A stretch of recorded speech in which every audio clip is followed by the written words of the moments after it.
I want to show you how to solve our growth model for exponential growth for time.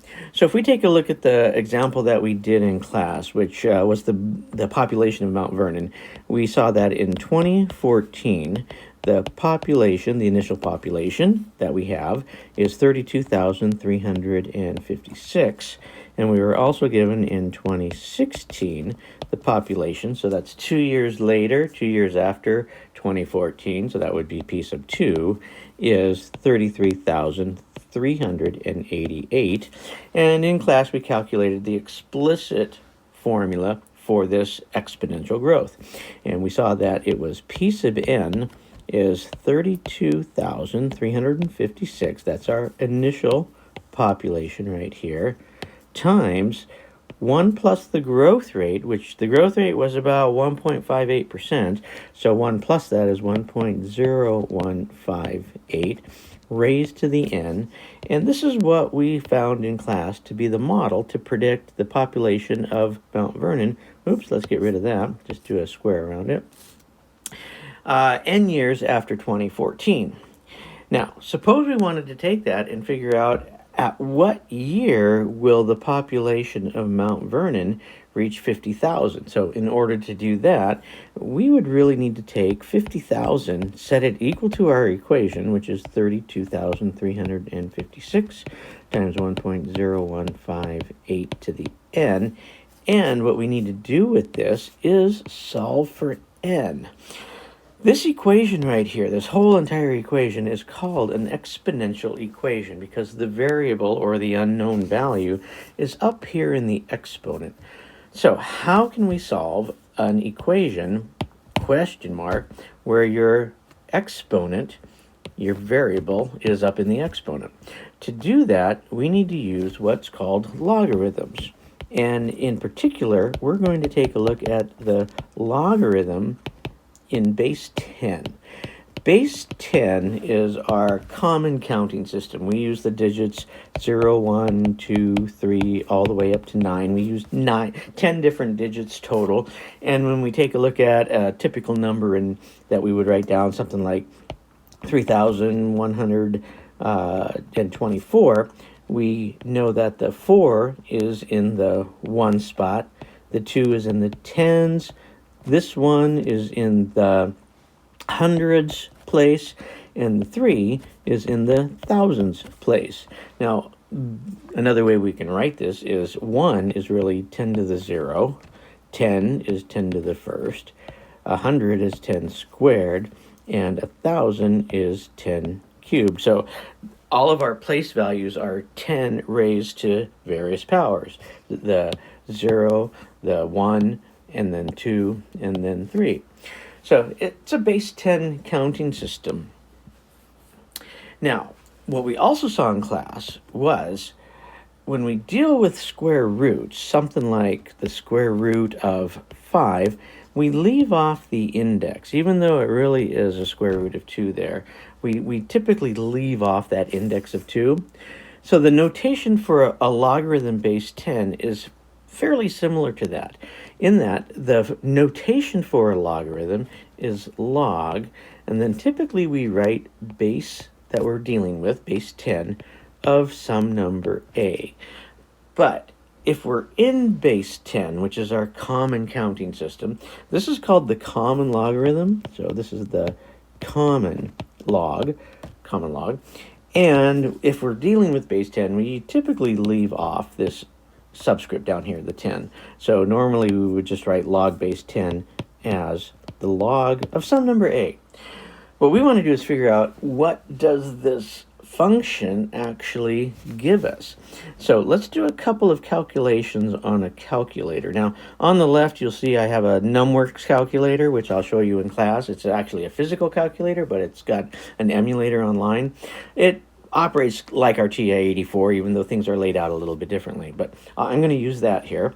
So what I want to do is look at my log button, which is kind of in the middle here. I'll press it. So here's the log button, and it shows up as just log, and then in parentheses I'll put a number. Since there's no subscript, I assume that, again, it's base 10.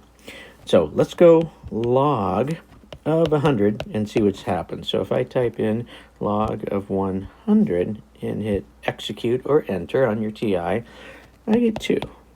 All right. So now let's try log of, well, 1,000. That's equal to, let's see, let me hit log of 1,000, and I get 3. All right. So how about if I evaluate, let's go log of 1,000,000. So what's that? 1 with 6 zeros behind it. So there's my 1,000,000. So if I do log of 1,000,000, there you are, I get 6. So what's the connection here? So again, kind of think of that we're dealing with log base 10. I'll put little 10s in here. What the logarithm is actually giving us is if we use the base, in this case base 10 that we're playing around with, if I raise that to the answer, which in this case was 2, so log base 10 of 100 was 2, if I raise 10 to the second, I get back to the number I put in my log function, which is going to be true with 3. So I take my base 10, if I raise it to the third, I get 1,000, which is getting me right back to what I put in. And so obviously the 6, I'm going to get 10 raised to the 6 is 1,000,000, which again, that's exactly what I put into my log function. So it looks like what the logarithm base 10 is giving me is, what do I need to raise 10 to? What power? So what power do I need to raise 10 to get back to the number I put in? So in this case, it's 10, or 100. So 10 squared is 100. So suppose I put in kind of a strange number. Let's do, how about the log base 10 of 500? So what it looks like, so 500 is a little bit bigger than 100, but it's a little bit smaller than 1,000, which means the answer to this, I should get a number that's a little bit bigger than 2, but a little bit less than 3. So I don't know, maybe 2.5. So if we do that on the calculator, I get log of 500 is, looks like, well, ignore the exact value. We don't want to get into that. What we're interested in is the approximate value. So what it looks like is that log of 500 is approximately 2.69, I don't know, 897. We'll keep all of those decimals.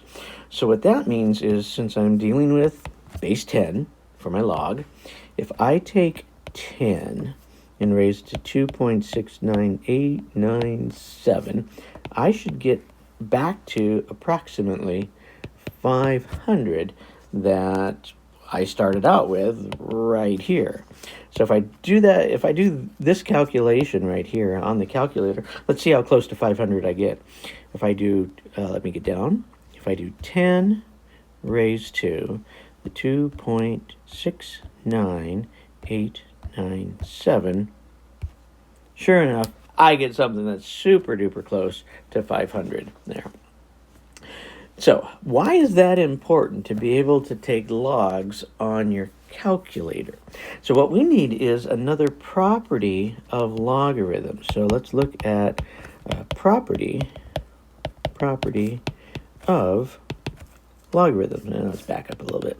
Property of logarithms. And you could call this the power property, possibly. So we'll go power property. Power property. And what the power property says is, if I take the log of some number a raised to the nth power, this is exactly the same as if I take the power, n, and multiply it by the log of a. It's kind of a head scratcher, but let's take a look at a numerical example. So let's say I take log base 10, so I'm not going to write that subscript 10, but let's take the log of, I don't know, how about 4 to the 7th power? Let's do that on the calculator. So if I take log of 4 raised to the 7th, I get about, what's that, 4.21442 all around it there. So what this property, this power property of log says is I should be able to take it, and it looks like what I'm doing is just dropping that power right down in front. So it seems like I should be able to take this 7, drop it right down in front, and write this as 7 times log of 4. So let me do that on the calculator. If I do 7 times the log of 4, notice I get exactly the same number, 4.21442. Pretty neat little property. So this property we're going to use to solve our exponential equations. So how do we do that? So let's look at another example. Suppose, let's just go example here. Suppose I want to solve the exponential equation of, what do I need to raise 7 to, so 7 raised to the x, to get, I don't know, let's say the number 300. I have no idea. I could probably play around with it and say, well, 7 to the second is 49. Nah, that's not big enough. 7 to the third is, whoa, ooh, pretty close, 343. So maybe let's come back off of 3 a little bit. So 7 raised to the 2.8. Nope, not big enough at all. So 7 to the 2.9. Getting closer. How about 7 to the 2.99? Oh, too big. So you can see it's a little bit less than 3, but it's really close to 3. So how do we actually solve this? So just like any other equation, what we do to one side to an equation, we do the other. So in class we saw that if we take the square root of the left, we have to take the square root of the right. If we add 5 to the left, we have to add 5 to the right to keep everything equal. So in this one, if I take the log of the left-hand side, so that would be the log of 7 to the x, that's going to equal, I do the same thing on the right-hand side, log of 300. But using this power property allows me to bring down the x, which now this equation looks like x times log of 7 equals log of 300. And now I've got the x in a place right here where I can actually solve for it. So the only thing I need to do is just divide each side by this log of 7 that I want to get off of the left-hand side. So divide the right-hand side by log of 7. And we get x should be the log of 300 divided by the log of 7. And using our calculator, we can estimate that it's going to be the log of 300 divided by the log of 7, and that gives me about 2.93116, taking it out to this side 5 decimal places. So when we were estimating here, we got it to, where was that? Oh, I did it on the calculator. We got it close to 2.99, but we said that was a little bit too big. So it's actually 2.93. So if I just double check it, if I take 7 and raise it to the 2.93116, do that on the calculator. 7 raised to the 2.93116. Sure enough, that's really super close to 300. 299.997. That would round up to easily 300 on it there. So that's how we can use logarithms to solve for exponents. And when we go back, we can see on our original equation, the variable that we're looking for right here is up in the exponent. So we're going to need to use logarithms to solve this equation. So let's actually do that. Let's find out when Mount Vernon will have a population of 50,000. So we'll rewrite that equation. Let me scroll down. And we'll have then 50,000 is equal to 32,356 times 1.0158 raised to the nth Now, before I take the logarithm, remember the power rule looked like just if you were taking the log of a to the nth, that would be just this little portion right here, which means I need to get rid of this 32,356 first, which I can do if I divide each side by that. So, dividing each side by 32,356, I'll get 50,000 divided by 32,356. That's now equal to my 1.0158.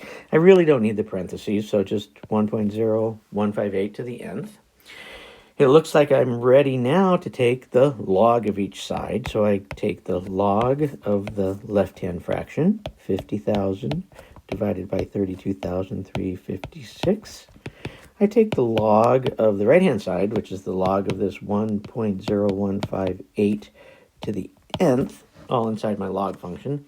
But now I can use the power rule, bring this n down in front, which means I'll have log of my big fraction, 50,000 over 32,356 equals n times the log of 1.0158.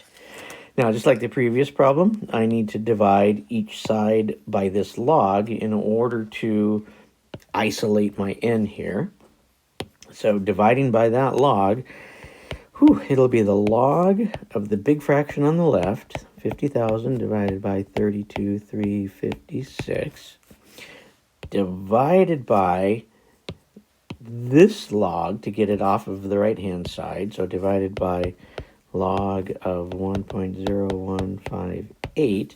That now should equal n, or the time that I'm looking for when the population of Mount Vernon will be this 50,000.